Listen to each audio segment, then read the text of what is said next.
Hey everybody, Elizabeth Nader back with you tonight. Jersey First TV, always bringing you current issues, important things for you to understand, to take action on. Tonight is no different. I want to welcome to Jersey First TV, Erik D'Amato. Welcome to the show. Hi. Erik is with votemontclair.org. So first of all, everyone needs to go look up that website. But we're going to talk tonight about why it's so important. And if you live in Montclair, I urge you to listen for the next few minutes, as well as to share this interview, because it's an important topic. We all know Board of Education has been in the news across the country lately, but little did some people know that the way some Board of Educations are structured in terms of their elections is a little bit questionable and needs to be examined. And Erik is one who is doing that. So Erik, before we get into the issue, I want you to just quickly introduce your background so everybody knows. You have an incredible resume. It would take me probably the entire interview to go through it all, international experience, but just really quickly summarize who you are and how you became passionate about this issue we're about to delve into. So unlike a lot of people who move to Montclair, the normal thing, we call it the Brooklyn to Montclair pipeline. So a lot of people coming from the sort of yuppie or whatever you would call it parts of Montclair. I'm actually from New Jersey, and I am today wearing my Plainfield jersey, which is it's an interesting town that people should know more about. But in addition to being from the state and not coming from Brooklyn, my family and I actually moved from Europe, where my wife and I had been living for 15 years, and our two kids were born there. Wow. From Hungary, and did a lot of work basically on politics in the sort of post-Soviet space, and that informed a lot of my interests when I got here. So when I discovered that Montclair was one of only less than a dozen out of 565 towns, cities, and townships and boroughs in New Jersey that did not have an elected school board, that was kind of the thing that clicked. So basically, we have the least voting rights in the immediate neighborhood. So we're surrounded by 8 towns. Everybody has normal annual board elections. Some of them, have recently switched, or one of them orange, and it's just us. And so we have a 7-member board. All the members are appointed by the mayor, who, in a great little twist of the story, is also now the president of the State Teachers Union. So that's not what kicked this off, but it, as you can imagine, adds a little bit of spice to it. Well, let's pause there, Erik, because I think people heard that and probably thought, wait a minute, what do you mean you don't have elected Board of Education members? You don't have an election. You haven't had an election. You have a mayor who appoints every one of those 7 seats. So everyone listening to that, understand that effectively means whoever you put in charge as mayor is who's going to decide who represents you on the Board of Education. I think this is going to come as a shock and a surprise to a lot of people, Erik, that you don't have these elections. It's rare, as you say, less than 12 now in the state doing it this way. So when you discovered that, I am imagining you thought, okay, something is off here.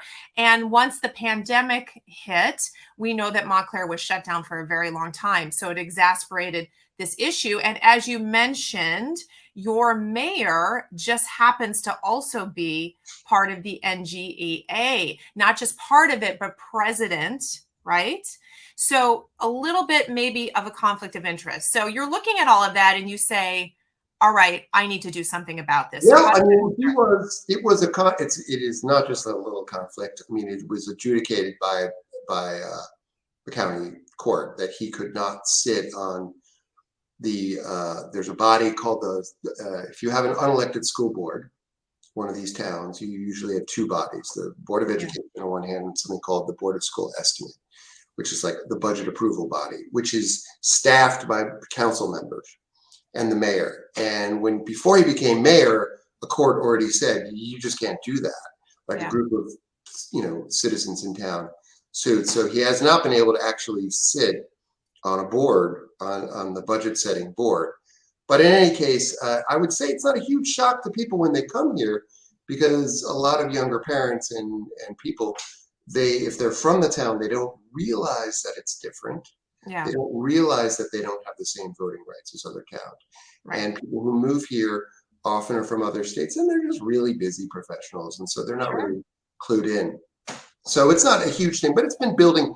There have been several referenda over the years, over the decades, and it's just the circumstances which argued in favor of the appointed system have kind of slowly ebbed away over time. And Well, as it's the a number, different environment. It's a different yeah, environment, Eric. I mean, like you say, and it's true, people are busy with their lives and they move to Montclair, or perhaps have lived there a long time. Maybe they didn't have children. Maybe they never really recognized that it was set up this way. But now, through the pandemic and Montclair being shut down for a great deal of that time, and a lot of frustration on behalf of many parents, and we're seeing this across the nation, parents getting really involved in Board of Education. yeah, And now we're seeing many candidates step up. This election alone, now that the voting has started now, as we know, in New Jersey, sees many parents who have never been involved actually running for positions. So now all of a sudden there's this recognition in Montclair, wait a minute, we can't actually run for any of these seats, right? yeah. So you decided to put together this referendum. Yeah, I didn't decide. I mean, there were a bunch of people. I'm just sort of, spending some time doing Yeah, it, and I'm kind of good at a lot of the things that go along with it. Although I'm not a prophetic, like a political professional in any way, and there have been a lot of bumps along the road, just because we actually are almost all of us pure amateurs, and we're sure. against a relatively, quite actually well organized and professional machine. But they're not people who are gagging to get involved in politics, and we don't have the same kind of dramas in the school boards that you have in other places. It's a very progressive town, so people are really in alignment on a lot of the fundamental issues. It's more like insiders and outsiders, and the Sure. fact that the educational quality of the system has been lagging. So we have peer towns that we look towards who tend to be doing a little bit of a better job. We just have a lot of dramas. Sort of since I've been here, maybe 8 years, there have been almost as many superintendents that just get cycled through. And Wow. there's just a lot of drama. And fundamentally, the thing that we've been discovering when we're talking to people is that over the last decade or so, government has changed, and people's expectations of government. They want to have a closer and more accountable relationship.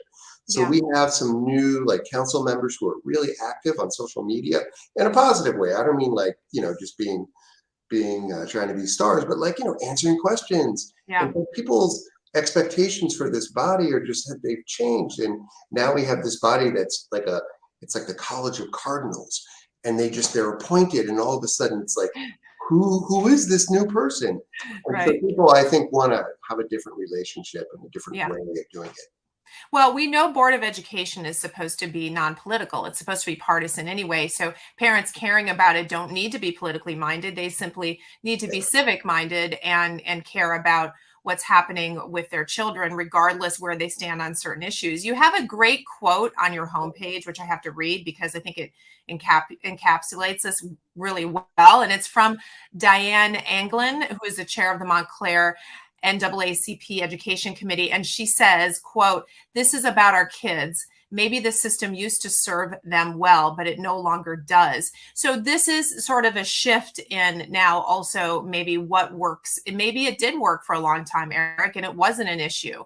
But now many things have uncovered the reality that Yeah. maybe it's not working anymore. Yeah, and also just like, I mean, I think there's a really interesting thing a lot of people in good faith are very afraid that we would lose or compromise the magnet system, or we have a busing system in Montclair because there's a lot of segregation. We have this extremely liberal progressive town.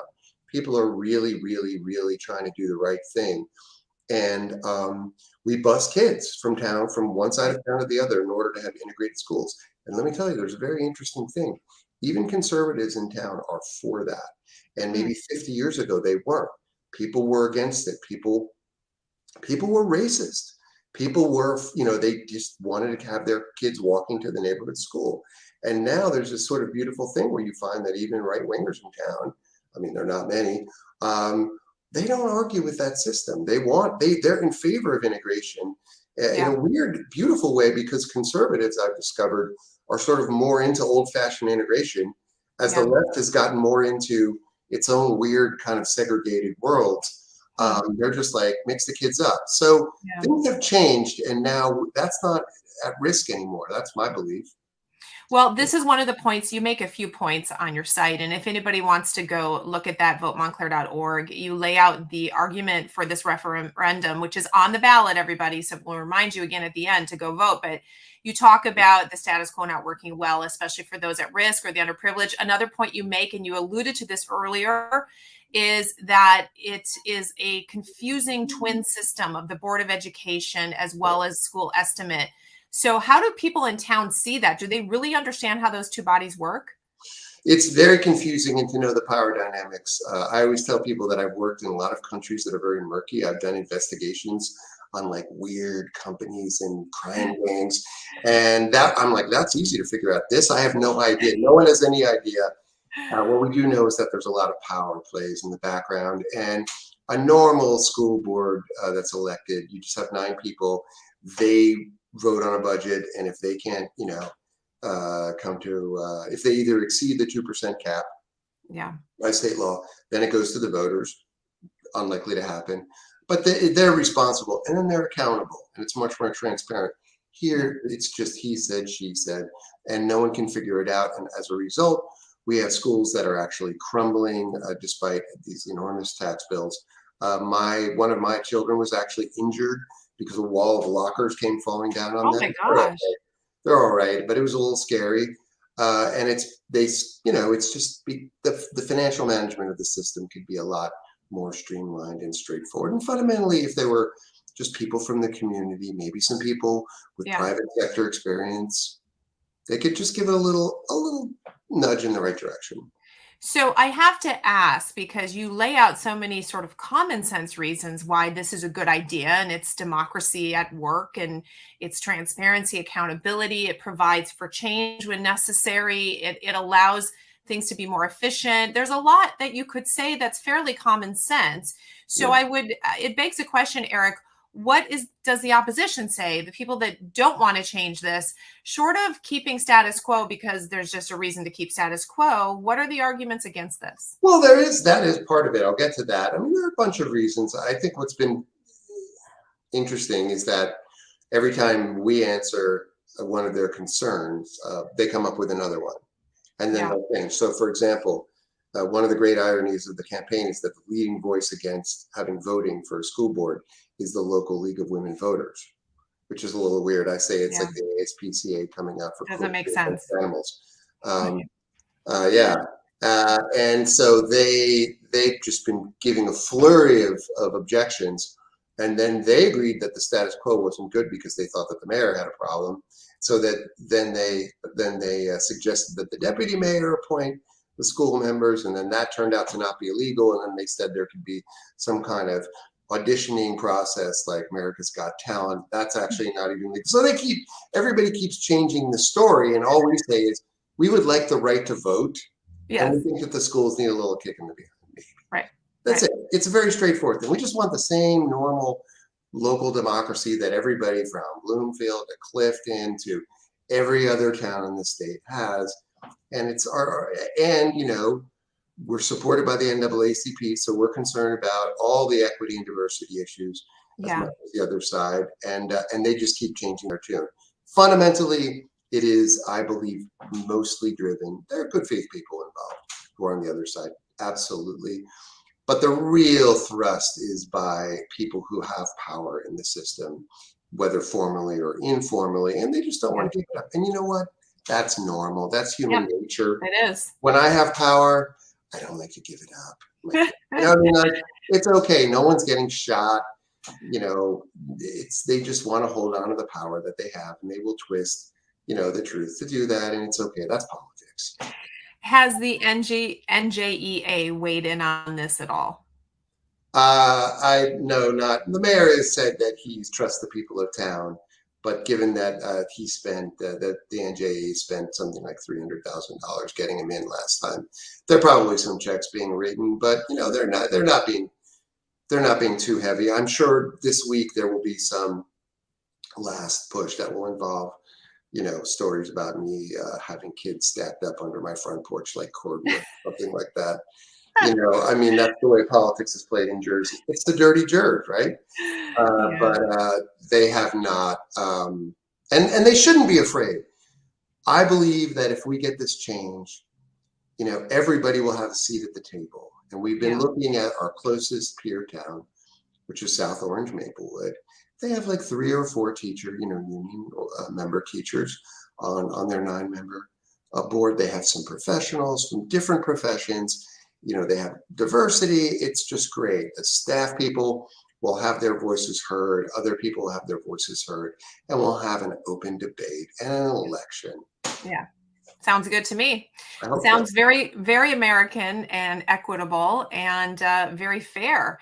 So you would like everyone to vote yes if they also feel the same way on the they can question. find it on the ballot. It's like hidden in one little corner. Of course it is. Yeah. It's on the lower corner, I think, is what I saw. Probably it'll be somewhere. Somewhere. Look for it. Yes is good.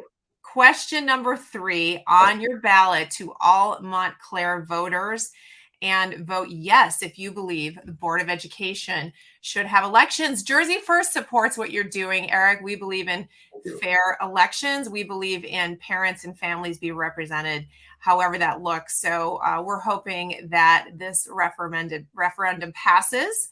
And we support you, and we want everyone to share this with their friends. Any last word to your fellow Montclair people and voters about this? All I can say is that we're in Jersey, so vote early and often.